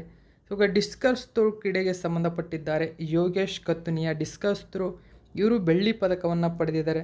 ಇನ್ನು ತುಳಸಿಮತಿ ಮುರುಗೇಶನ್, ಸೊ ಇವರು ಬ್ಯಾಡ್ಮಿಂಟನ್ ಕ್ರೀಡೆ ನೋಡಿ ಬೆಳ್ಳಿ ಪದಕವನ್ನು ಪಡೆದ ಮಹಿಳೆಯರ ಸಿಂಗಲ್ಸ್ನಲ್ಲಿ ಆ ಬೆಳ್ಳಿ ಪದಕವನ್ನು ಪಡೆದಿದ್ದಾರೆ. ಮೋಸ್ಟ್ ಇಂಪಾರ್ಟೆಂಟ್ ಆಗುತ್ತೆ ಸ್ನೇಹಿತರೆ. ಸಿಂಗಲ್ಸ್ ವಿಭಾಗದಲ್ಲಿ ಬ್ಯಾಡ್ಮಿಂಟನ್ನಲ್ಲಿ ಬೆಳ್ಳಿ ಪದಕವನ್ನು ಪಡೆದಿದ್ದಾರೆ ತುಳಸಿಮತಿ ಮುರುಗೇಶನ್ ಎಂಬತಕ್ಕಂಥವರು. ಇನ್ನು ಮೋನಾ ಅಗರ್ವಾಲ್, ನಾನು ಹೇಳಿದಂತೆ ಮೇಲ್ಗಡೆ ನೋಡಿದ್ವಿ, 10 ಮೀಟರ್ ಏರ್ ರೈಫಲ್ನಲ್ಲಿ ಕಂಚಿನ ಪದಕವನ್ನು ಗೆದ್ದಿದ್ದಾರೆ. ಪ್ರೀತಿ ಪಾಲ್ ನೋಡಿ ಮಹಿಳೆಯರ 100 ಮೀಟರ್ನಲ್ಲಿ ಕಂಚಿನ ಪದಕವನ್ನು ಗೆದ್ದಿಕೊಂಡಿದ್ದಾರೆ ಪ್ರೀತಿ ಪಾಲ್ ಅವರು. ರುಬಿನಾ ಫ್ರಾನ್ಸಿಸ್ 10 ಮೀಟರ್ ಏರ್ ಪಿಸ್ತೂಲ್ನಲ್ಲಿ ಕಂಚು ಪದಕವನ್ನು ಗೆದ್ದಿದ್ದಾರೆ. Okay, Rubina Francis. ಇನ್ನು ಪ್ರೀತಿ ಪಾಲ್ ನೋಡಿ, ಇವರು ಕೂಡ ಮಹಿಳೆಯರ 200 ಮೀಟರ್ನಲ್ಲಿ ಕಂಚು. ಇದು ತುಂಬಾ ಸಾಧನೆಯಾಗಿದೆ.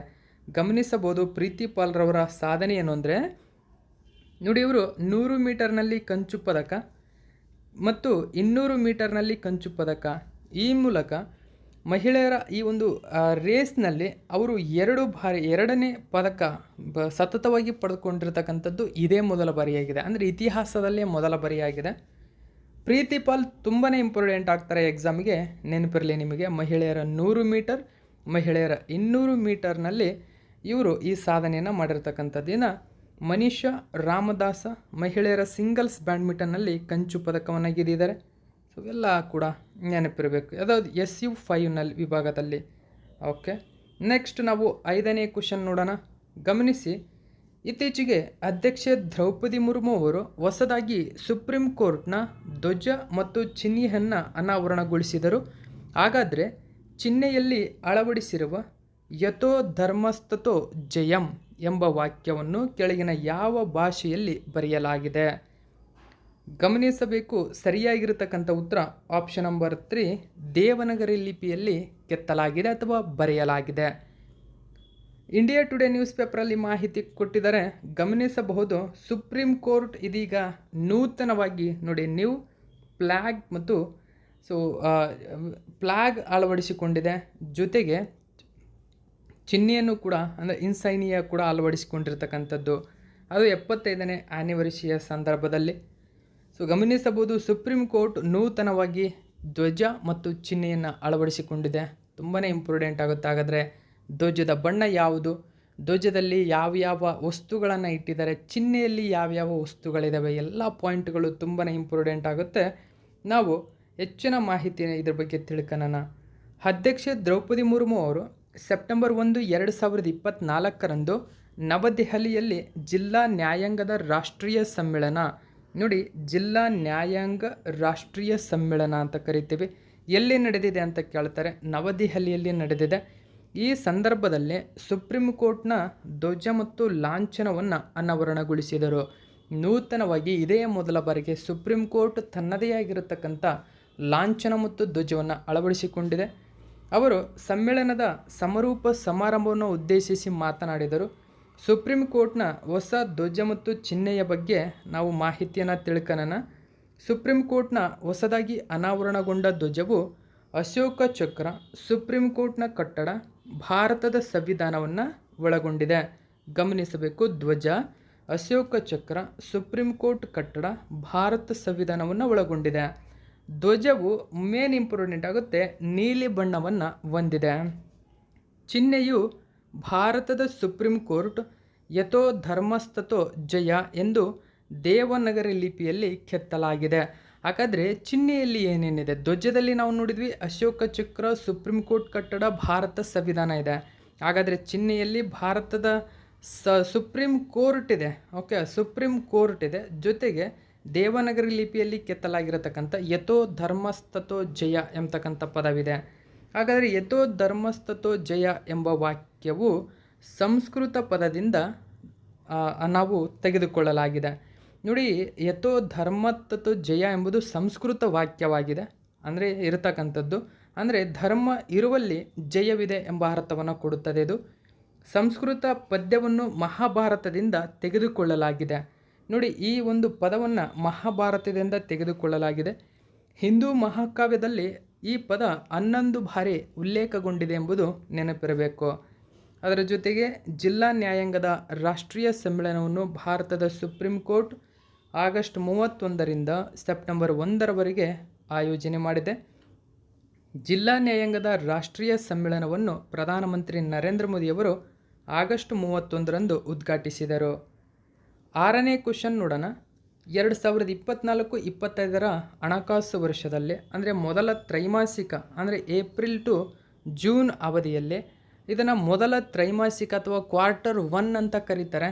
ಗಮನಿಸಬೇಕು, ಏಪ್ರಿಲ್ ಟು ಜೂನ್ ಏನಿದೆ ಇದನ್ನು ಮೊದಲ ತ್ರೈಮಾಸಿಕ ಅಥವಾ ಕ್ವಾರ್ಟರ್ 1 ಅಂತ ಕರೀತಾರೆ. ಈ ಅವಧಿಯಲ್ಲಿ ಭಾರತದ ನೈಜ ಒಟ್ಟು GDP ಉತ್ಪನ್ನ ಅಂದರೆ GDP ಒಟ್ಟು ದೇಶೀಯ ಉತ್ಪನ್ನ ಅಂತ ಕರೀತಾರೆ. ಅಂದರೆ ಗ್ರಾಸ್ ಡೊಮೆಸ್ಟಿಕ್ ಪ್ರಾಡಕ್ಟ್ ಬೆಳವಣಿಗೆ ದರ ಎಷ್ಟು?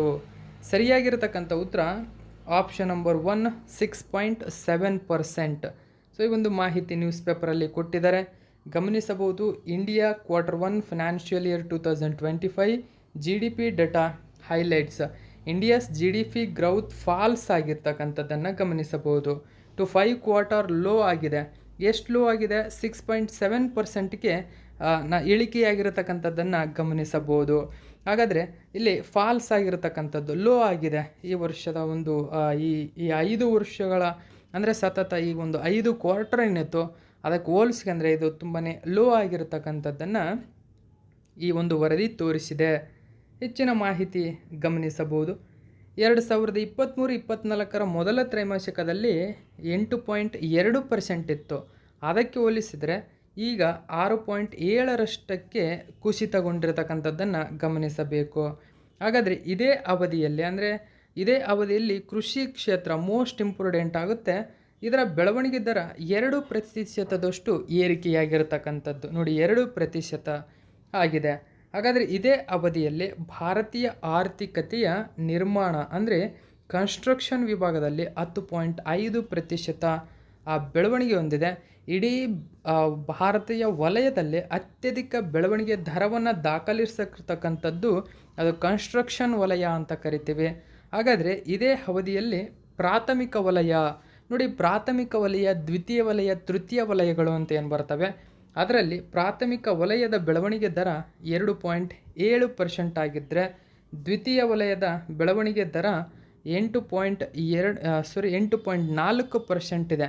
ಸೊ ತುಂಬಾ ಇಂಪಾರ್ಟೆಂಟ್, 8.4% ಇದೆ. ಇದೇ ಅವಧಿಯಲ್ಲಿ ತೃತೀಯ ವಲಯ 7.2% ಇದೆ. ಓಕೆ, ಸೊ ಇವೆಲ್ಲ ಮಾಹಿತಿ ನಿಮಗೆ ಎಕ್ಸಾಮಿಗೆ ಇಂಪಾರ್ಟೆಂಟ್ ಆಗುತ್ತೆ, ನೆನಪಿರಲಿ. ನೆಕ್ಸ್ಟ್ 7ನೇ ಕ್ವಶನ್ ನೋಡೋಣ. ಇತ್ತೀಚೆಗೆ ಕೆಳಗಿನ ಯಾವ ದೇಶವು ಇದೇ ಮೊದಲ ಬಾರಿಗೆ 2024 ಸಾಫ್ ಪುರುಷರ ಅಂಡರ್-20 ಚಾಂಪಿಯನ್ಶಿಪ್ ಫುಟ್ಬಾಲ್ ಪಂದ್ಯಾವಳಿಯನ್ನು ಗೆದ್ದುಕೊಂಡಿದೆ? ಸರಿಯಾದಂಥ ಉತ್ತರ ಬಾಂಗ್ಲಾದೇಶ. ಆಪ್ಷನ್ ನಂಬರ್ 2 ಸರಿಯಾಗಿದೆ. ನೋಡಿ, ಬಾಂಗ್ಲಾದೇಶ್ ಚಾಂಪಿಯನ್ ಆಗಿದೆ, ನೇಪಾಳ ದೇಶವನ್ನು ಸೋಲಿಸಿ ಚಾಂಪಿಯನ್ ಆಗಿರತಕ್ಕಂಥದ್ದು. ಹೆಚ್ಚಿನ ಮಾಹಿತಿ ನ್ಯೂಸ್ ಪೇಪರಲ್ಲಿ ಗಮನಿಸಿ. ಬಾಂಗ್ಲಾದೇಶವು ತನ್ನ ಚೊಚ್ಚಲ ನೋಡಿ ಮೊಟ್ಟ ಮೊದಲ ಸಾಫ್ ಅಂದರೆ ದಕ್ಷಿಣ ಏಷ್ಯಾ ಫುಟ್ಬಾಲ್ ಫೆಡರೇಷನ್ ಫೈನಲ್ನಲ್ಲಿ ಅತಿಥೇಯ ದೇಶವಾಗಿರತಕ್ಕಂಥ ನೇಪಾಳವನ್ನು ಸೋಲಿಸಿ ಚಾಂಪಿಯನ್ ಆಗಿದೆ. ನೇಪಾಳದ ಲಲಿತ್ಪುರದ ಕಾಂಪ್ಲೆಕ್ಸ್ನಲ್ಲಿ ಈ ಪಂದ್ಯ ನಡೆದಿತ್ತು. ಭಾರತ, ಬಾಂಗ್ಲಾದೇಶ, ನೇಪಾಳ, ಭೂತಾನ್, ಶ್ರೀಲಂಕಾ, ಮಾಲ್ಡೀವ್ಸ್ ಎಂಬ 6 ತಂಡಗಳು ಟೂರ್ನಿಯಲ್ಲಿ ಭಾಗವಹಿಸಿದ್ದವು. ಭಾರತ ಈ ಹಿಂದೆ 2019, 2022, 2023 ಪಂದ್ಯಾವಳಿಯನ್ನು ಗೆದ್ದುಕೊಂಡಿತ್ತು. ಸಾಫ್ ದಕ್ಷಿಣ ಏಷ್ಯಾ ಫುಟ್ಬಾಲ್ ಫೆಡರೇಷನ್ ಬಗ್ಗೆ ನಾವು ನೋಡೋದಾದರೆ, ದಕ್ಷಿಣ ಏಷ್ಯಾದ ಫುಟ್ಬಾಲ್ ಫೆಡರೇಷನ್ 8 ಸದಸ್ಯರ ದಕ್ಷಿಣ ಏಷ್ಯಾದ ದೇಶಗಳ ಪ್ರಾದೇಶಿಕ ಫುಟ್ಬಾಲ್ ಸಂಘವಾಗಿದೆ. ನೋಡಿ, 8 ದೇಶಗಳ. ಅಫ್ಘಾನಿಸ್ತಾನವು ಸಾಫ್ನ ಸದಸ್ಯತ್ವವನ್ನು ಹೊಂದಿರದ ಏಕೈಕ ದಕ್ಷಿಣ ಏಷ್ಯಾದ ದೇಶವಾಗಿದೆ. ಓಕೆ, 1997ರಲ್ಲಿ ಭಾರತ, ಮಾಲ್ಡೀವ್ಸ್, ನೇಪಾಳ, ಪಾಕಿಸ್ತಾನ, ಶ್ರೀಲಂಕಾ ಸಾಫನ್ನು ಸ್ಥಾಪನೆ ಮಾಡಿದವು. ಭೂತಾನ್ ಸೇರ್ಪಡೆಯೊಂದಿಗೆ ಒಟ್ಟು ಸದಸ್ಯರ ಸಂಖ್ಯೆ 7ಕ್ಕೆ ಏರ್ಪಡೆಯಾಗಿದೆ. ಕೇಂದ್ರ ಕಚೇರಿ ಬಾಂಗ್ಲಾದೇಶದ ಢಾಕಾದಲ್ಲಿದೆ. ಸಾಫ್ನ ಸಂಪೂರ್ಣ ಮಾಹಿತಿ ಇದು, ನೆನಪಿರಬೇಕು ಇದೆಲ್ಲ ನಿಮಗೆ. ನೆಕ್ಸ್ಟ್ 8ನೇ ಕ್ವಶನ್ ನೋಡೋಣ. ಇತ್ತೀಚೆಗೆ ಆಗಸ್ಟ್ 30, 2024 ಕೇಂದ್ರ ಹಣಕಾಸು ಸಚಿವಾಲಯವು 4 ಪ್ರತಿಷ್ಠಿತ ಕಂಪನಿಗಳನ್ನು ನವರತ್ನ ಸ್ಥಾನಮಾನ ವರ್ಗ, ನೋಡಿ ನವರತ್ನ ಸ್ಟೇಟಸ್ ಕ್ಯಾಟಗರಿ ಅಂತ ಕರಿತೀವಿ, ವರ್ಗಕ್ಕೆ ಸೇರ್ಪಡೆಗೊಳಿಸಿದೆ. ಇದರೊಂದಿಗೆ ಭಾರತದಲ್ಲಿರುವ ಪ್ರಸ್ತುತ ನವರತ್ನ ಕಂಪನಿಗಳೆಷ್ಟು? ನೋಡಿ, ಆಗಸ್ಟ್ 30ರಲ್ಲಿ ಸೇರ್ಪಡೆಗೊಳಿಸಿದೆ ಪ್ರಮುಖ 4 ಕಂಪನಿಗಳನ್ನು. ಇದರೊಂದಿಗೆ ಒಟ್ಟು 25 ನವರತ್ನ ಕಂಪನಿಗಳಿದ್ದಾವೆ ಪ್ರಸ್ತುತ. ಮೋಸ್ಟ್ ಇಂಪಾರ್ಟೆಂಟ್ ಆಗುತ್ತೆ. ಇದರೊಂದಿಗೆ ಈ 4 ನವರತ್ನಗಳನ್ನು ಸೇರ್ಪಡೆಯೊಂದಿಗೆ ಒಟ್ಟು ನವರತ್ನ ಕಂಪನಿಗಳ ಸಂಖ್ಯೆ ಇದೀಗ 25ಕ್ಕೆ ಏರಿಕೆಯಾಗಿದೆ. ಆ ಎಲ್ಲ ಡೀಟೇಲ್ಸನ್ನು ಕುರಿತು ನಾವು ನೋಡೋಣಂತೆ. ಗಮನಿಸಿ. RailTel company, SJVN company, NHPC ಮತ್ತು ಸೋಲಾರ್ ಎನರ್ಜಿ ಕಾರ್ಪೊರೇಷನ್ ಅಂತ ಬರುತ್ತೆ. ಆ ನ್ಯೂಸ್ ಇದರಲ್ಲಿ ಕೊಟ್ಟಿರಲಿಲ್ಲ, ಬಟ್ ಒಳಗಡೆ ಇದೆ ಅದು. ಅವೆಲ್ಲ ಡೀಟೇಲ್ಸನ್ನು ನಾವು ನೋಡೋಣ. ನ್ಯೂಸ್ ಪೇಪರಲ್ಲಿ ಏನು ಕೊಟ್ಟಿದ್ದಾರೆ ಅಂತ ಗಮನಿಸಬಹುದು. ಹಣಕಾಸು ಸಚಿವಾಲಯವು 4 ಸಾರ್ವಜನಿಕ ವಲಯದ ಉದ್ಯಮಗಳಾದ SJVN, solar energy corporation, NHPC ಮತ್ತು ರೈಲ್ಟೆಲ್ ಕಾರ್ಪೊರೇಷನ್ ಆಫ್ ಇಂಡಿಯಾವನ್ನು ಆಗಸ್ಟ್ 30ರಂದು ನವರತ್ನ ಸ್ಥಿತಿಗೆ ನವೀಕರಿಸಿದೆ. ನೋಡಿ, ನವರತ್ನ ಸ್ಥಿತಿಗೆ ಸಂಬಂಧಪಟ್ಟಂತೆ ನಿನ್ನೆಯ ಕರೆಂಟ್ ಅಫೇರ್ಸಲ್ಲಿ ಸಂಪೂರ್ಣವಾಗಿರತಕ್ಕಂಥ ಡೀಟೇಲ್ ಮಾಹಿತಿಯನ್ನು ಕೊಟ್ಟಿದ್ದೀನಿ ಆಲ್ರೆಡಿ. ಇಲ್ಲಿ ಯಾವ್ಯಾವ ಸೆಲೆಕ್ಟ್ ಆಗಿದ್ದಾವೆ ಎಂಬತಕ್ಕಂಥ ಮಾಹಿತಿ ನಾನು ಕೊಡ್ತೀನಿ. ಓಕೆ, ಭಾರತದಲ್ಲಿ 4 ಹೊಸ ನವರತ್ನ ಕಂಪನಿಗಳಲ್ಲಿ 3 ಸಾರ್ವಜನಿಕವಾಗಿ ವ್ಯಾಪಾರ ಮಾಡುತ್ತವೆ. ಅದು ರೈಲ್ಟೆಲ್, SJVN, NHPC. ಇಲ್ಲಿ ಸೋಲಾರ್ ಎನರ್ಜಿ ಕಾರ್ಪೊರೇಷನ್ ಇದು ಇದು 3 ಸಾರ್ವಜನಿಕ ವ್ಯಾಪಾರದಲ್ಲಿ ಸೇರ್ಪಡೆಗೊಂಡಿಲ್ಲ ಎಂಬುದು ಗಮನಿಸಬೇಕು. ಆದರೂ ಕೂಡ ಅದು ನವರತ್ನ ಸ್ಥಾನ ಪಡೆದುಕೊಂಡಿದೆ. ಅಷ್ಟೇ ಅಲ್ಲದೆ ಗಮನಿಸಿ, ಮಜ್ಗಾನ್ ಶಿಪ್ ಬಿಲ್ಡರ್ಸ್ ಏನಿದೆ, ಸೊ ಇದು ನವರತ್ನ ಸ್ಥಾನಮಾನಕ್ಕೆ ಅಪ್ಗ್ರೇಡ್ ಮಾಡಿದ ಕೊನೆಯ PSU ಆಗಿತ್ತು. ಈ 4 ಸೇರ್ಪಡೆಯೊಂದಿಗೆ 22, 23, 24, 25ನೇ ಉದ್ಯಮಗಳಾಗಿ ನವೀಕರಣಗೊಂಡಿವೆ. ಸೊ ಗಮನಿಸಬಹುದು ಎಲ್ಲ ಡೀಟೇಲ್ಸನ್ನು. ಓಕೆ, ಸೊ ಗಮನಿಸಿ, ಇಲ್ಲಿ ನೋಡಿ, ಟೋಟಲ್ ಆಗಿ ಒಟ್ಟು 21ನೇದು Mazagon dock ship builders limited, 22ನೇದು NHPC, 23 SJVN, 24 solar energy corporation, 25 RailTel corporation of India. So ಇವೆಲ್ಲವೂ ಕೂಡ ಇದೀಗ ನವರತ್ನ ಸ್ಥಾನಮಾನ ಪಡೆದುಕೊಂಡಿರ್ತಕ್ಕಂಥ ಕಂಪನಿಗಳಾಗಿವೆ, ನೆನಪಿರಲಿ. ನೆಕ್ಸ್ಟ್ ನಾವು 9ನೇ ಕ್ವಶನ್ ನೋಡೋಣ. ಇತ್ತೀಚೆಗೆ ಯಾವ ಸಶಸ್ತ್ರ ಪಡೆ ಯೋಧರು ಮತ್ತು ಅವರ ಕುಟುಂಬಗಳನ್ನು ಬೆಂಬಲಿಸಲು ಪ್ರಾಜೆಕ್ಟ್ ನಮನನ್ನು ಪ್ರಾರಂಭಿಸಿದೆ? ಭಾರತೀಯ ಸೇನೆ ಸರಿಯಾಗಿರ್ತಕ್ಕಂಥ ಉತ್ತರ. ನೋಡಿ, ಮಿನಿಸ್ಟ್ರಿ ಆಫ್ ಡಿಫೆನ್ಸ್ ಈ ಒಂದು ಮಾಹಿತಿಯನ್ನು ನೀಡಿದೆ. ಸೊ ಇಂಡಿಯನ್ ಆರ್ಮಿ ಲಾಂಚ್ ಮಾಡಿರ್ತಕ್ಕಂಥದ್ದು ಪ್ರಾಜೆಕ್ಟ್ ನಮನ್ ಅಂತ ಕರಿತೀವಿ. ಸೊ ಸ್ಪರ್ಶ್ ಎಂಬತಕ್ಕಂಥ ಯೋಜನೆ ಅಡಿಯಲ್ಲಿ ಲಾಂಚ್ ಮಾಡಿದ ಪ್ರಾಜೆಕ್ಟ್ ನಮನ್ ತುಂಬಾ ಇಂಪಾರ್ಟೆಂಟ್ ಆಗುತ್ತೆ. ಇಂಡಿಯನ್ ಆರ್ಮಿ ಲಾಂಚ್ ಮಾಡಿರ್ತಕ್ಕಂಥದ್ದಿದು. ನೋಡಿ, ರಕ್ಷಣಾ ಪಿಂಚಣಿದಾರರು, ವೆಟರನ್ಸ್ ಮತ್ತು ಅವರ ಕುಟುಂಬಗಳನ್ನು ಬೆಂಬಲಿಸಲು ಭಾರತೀಯ ಸೇನೆಯು ಈ ಪ್ರಾಜೆಕ್ಟ್ ನಮನ್ ಪ್ರಾರಂಭಿಸಿದೆ. ಯೋಜನೆಯು ಸ್ಪರ್ಶ್ ಡಿಜಿಟಲ್ ಪಿಂಚಣಿ ವ್ಯವಸ್ಥೆಯನ್ನು ಆಧರಿಸಿದೆ. ರಕ್ಷಣಾ ಸಿಬ್ಬಂದಿಗೆ ಪಿಂಚಣಿ ಪ್ರಕ್ರಿಯೆಗಳನ್ನು ಸರಳೀಕರಣಗೊಳಿಸುತ್ತದೆ. ಭಾರತೀಯ ಸೇನೆ, CSC E governance India limited ಮತ್ತು HDFC ಬ್ಯಾಂಕ್ ನಡುವಿನ ಈ ಒಪ್ಪಂದವಾಗಿದೆ ಅದು. ಸೊ ನೋಡಿ, ಯಾವ್ಯಾವುದು ಕಂಪನಿಗಳು ಸೇರಿಕೊಂಡು ಈ ಒಂದು ಪ್ರಮುಖವಾಗಿರತಕ್ಕಂಥ ಪ್ರಾಜೆಕ್ಟ್ ನಮನನ್ನು ಜಾರಿಗೆ ತಂದಿವೆ ಎಂಬುದು ಗಮನಿಸಬೇಕು. 10ನೇ ಕ್ವಶನ್ ನೋಡೋಣ. ನವೀನ ಹಾಲಿಡೇ ಈಸ್ಟ್ ಅಭಿಯಾನಕ್ಕಾಗಿ ಯಾವ ರಾಜ್ಯದ ಪ್ರವಾಸೋದ್ಯಮವು ಇತ್ತೀಚೆಗೆ 2024ನೇ ಸಾಲಿನ ಗಮನಿಸಬೇಕು ಪಾಟಾ ಗೋಲ್ಡ್ ಅವಾರ್ಡ್ 2024 ಗೆದ್ದುಕೊಂಡಿದೆ? ನೋಡಿ, ಪಾಟಾ ಗೋಲ್ಡ್ ಅವಾರ್ಡ್ 2024. ಸೊ ಯಾವುದಕ್ಕಾಗಿ ಗಮನಿಸಬೇಕು? Holiday East campaign initiative. ನೋಡಿ, ಇದೊಂದು ಇನಿಷಿಯೇಟಿವ್ ಆಗಿದೆ, ಸೊ ಅಭಿಯಾನವಾಗಿದೆ. ಅಭಿಯಾನ ಎಂಬುದು ಹಾಲಿಡೇ ಈಸ್ಟ್ ಕ್ಯಾಂಪೇನ್. ಸೊ ಗಮನಿಸಬೇಕು. ಸರಿಯಾಗಿರತಕ್ಕಂಥ ಉತ್ತರ ಕೇರಳ, ಆಪ್ಷನ್ ನಂಬರ್ 3 ಸರಿಯಾಗಿದೆ. ನೋಡಿ, Kerala tourism wins PATA gold award 2024 for innovate digital marketing ಕ್ಯಾಂಪೇನ್ಗಾಗಿ ಈ ಪ್ರಶಸ್ತಿಯನ್ನು ಪಡೆದುಕೊಂಡಿದೆ. ಓಕೆ, ನೆಕ್ಸ್ಟ್ 11ನೇ ಕ್ವಶನ್ ನೋಡಿ. ಇತ್ತೀಚೆಗೆ 7ನೇ ರಾಷ್ಟ್ರೀಯ ಪೋಷಣ್ ಮಾ ಅನ್ನು ಎಲ್ಲಿ ಪ್ರಾರಂಭಿಸಲಾಯಿತು? 7th ರಾಷ್ಟ್ರೀಯ ಪೋಷಣ್ ಮಾ ಯೋಜನೆ. ಸರಿಯಾದಂಥ ಉತ್ತರ ಗುಜರಾತ್ನ ಗಾಂಧಿನಗರದಲ್ಲಿ ಪ್ರಾರಂಭಿಸಲಾಗಿದೆ. ಹೆಚ್ಚಿನ ಮಾಹಿತಿ ನ್ಯೂಸ್ ಪೇಪರಲ್ಲಿ ಏನಿದೆ ಅಂತ ಗಮನಿಸಬಹುದು. ಯೂನಿಯನ್ ಮಿನಿಸ್ಟರ್ ಆಗಿರತಕ್ಕಂಥ Annapurna Devi launched the 7th edition of Rashtriya Poshan Maah. Okay, ಗುಜರಾತ್ನ ಗಾಂಧಿನಗರದಲ್ಲಿ ಇದನ್ನು ಲಾಂಚ್ ಮಾಡಿದ್ದಾರೆ. ಓಕೆ, ಸೊ ಗಮನಿಸಬೇಕು. ಸೆಪ್ಟೆಂಬರ್ 1ರಂದು ಪ್ರಾರಂಭಿಸಲಾಗಿದೆ. ಈ ಅಭಿಯಾನವು ತಾಯಂದಿರಲ್ಲಿ ರಕ್ತಹೀನತೆ, ಅಂದರೆ ಮಹಿಳೆಯರು ಕೂಡ ಬರ್ತಾರೆ, ಬೆಳವಣಿಗೆಯ ಮೇಲ್ವಿಚಾರಣೆ ಮತ್ತು ಪೂರಕ ಆಹಾರದಂತಹ ಸಮಸ್ಯೆಗಳ ಮೇಲೆ ಕೇಂದ್ರೀಕರಿಸುತ್ತದೆ. ಇದು ಸುಪೋಷಿತ್ ಭಾರತ್ನ ದೃಷ್ಟಿಯನ್ನು ಬೆಂಬಲಿಸುತ್ತದೆ ಎಂಬುದು ಗಮನದಲ್ಲಿರಲಿ. ನೆಕ್ಸ್ಟ್ 12ನೇ ಕ್ವಶನ್ ನೋಡಿ. ಇತ್ತೀಚೆಗೆ ಜಿಲ್ಲಾ ನ್ಯಾಯಾಂಗದ ರಾಷ್ಟ್ರೀಯ ಸಮ್ಮೇಳನ ಎಲ್ಲಿ ನಡೆಯಿತು? National conference of district judiciary ನವದೆಹಲಿಯಲ್ಲಿ ನಡೆದಿದೆ. ಆಲ್ರೆಡಿ ಮೇಲ್ಗಡೆ ಕ್ವಶನಲ್ಲಿ ಇದ್ರ ಬಗ್ಗೆ ನಾನು ಚರ್ಚೆ ಮಾಡಿದ್ದೇನೆ. ನೋಡಿ, ಪ್ರೆಸಿಡೆಂಟ್ ಇದನ್ನು ಇನಾಗರೇಟ್ ಮಾಡಿದ್ದಾರೆ. So national conference of district judiciary ಅಂತ ಕರಿತೀವಿ ಇದನ್ನು. ಓಕೆ, ಸೊ ತಾಲೂಕು ಮಟ್ಟದಲ್ಲಿ ಅಂದರೆ ಜಿಲ್ಲಾ ಮಟ್ಟದಲ್ಲಿ ಪ್ರಮುಖವಾಗಿರತಕ್ಕಂಥ ನೆಲೆಗಳನ್ನು ಸ್ಥಾಪನೆ ಮಾಡಲು ಇದನ್ನು ಪ್ರಾರಂಭಿಸಿದೆ. ಭಾರತದ ಸುಪ್ರೀಂ ಕೋರ್ಟ್ ಆಗಸ್ಟ್ 31 ಮತ್ತು ಸೆಪ್ಟೆಂಬರ್ 1, 2024ರಂದು ನವದೆಹಲಿಯಲ್ಲಿ ಜಿಲ್ಲಾ ನ್ಯಾಯಾಂಗದ 2 ದಿನಗಳ ರಾಷ್ಟ್ರೀಯ ಸಮ್ಮೇಳನವನ್ನು ಆಯೋಜಿಸಿದೆ. ಸಮ್ಮೇಳನವನ್ನು ಭಾರತ್ ಮಂಟಪದಲ್ಲಿ ಉದ್ಘಾಟಿಸಲಾಯಿತು. ಅಲ್ಲಿ ಅಫೆಕ್ಸ್ ನ್ಯಾಯಾಲಯದ 75 ವರ್ಷಗಳ ಸ್ಮರಣಾರ್ಥವಾಗಿ ನಾಣ್ಯ ಮತ್ತು ಅಂಚೆ ಚೀಟಿಗಳನ್ನು ಬಿಡುಗಡೆ ಮಾಡಲಾಗಿದೆ. 13ನೇ ಕ್ವಶನ್ ನೋಡಿ.